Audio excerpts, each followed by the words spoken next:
এক লোক নিজের বৃদ্ধা মাকে ঝুড়ির উপর বসিয়ে গভীর এক জঙ্গলের মধ্যে যাচ্ছিলেন। হাঁটছে আর হাঁটছে। অনেকটা দূর যাওয়ার পর তার ছোট্ট সন্তান তাকে জিজ্ঞেস করলো, বাবা, দাদিকে ঝুড়িতে করে কোথায় নিয়ে যাচ্ছ?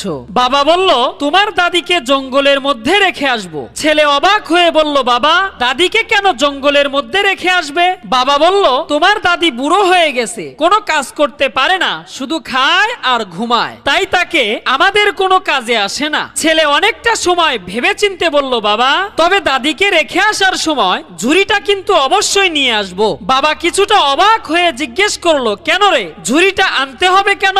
ছেলে বলল, বাবা, তুমি যখন বুড়া হইবা, কোনো কাজ করতে পারবা না, শুধু শুধু টাকা খরচ করে নতুন ঝুড়ি কিনতে যাব কেন? এই ঝুড়িতে করেই তোমাকে জঙ্গলের মধ্যে রেখে যাব। ছেলের কথায় বাবার বুকের ভেতরটা চমকে উঠলো এবং মনে মনে ভাবতে লাগলো, আমি যখন ছোট ছিলাম এই বাবা মাই অনেক যত্নে আমাকে বড় করেছে। লোকটি তখন নিজের ভুল বুঝতে পেরে বৃদ্ধা মাকে বাড়িতে নিয়ে আসলো।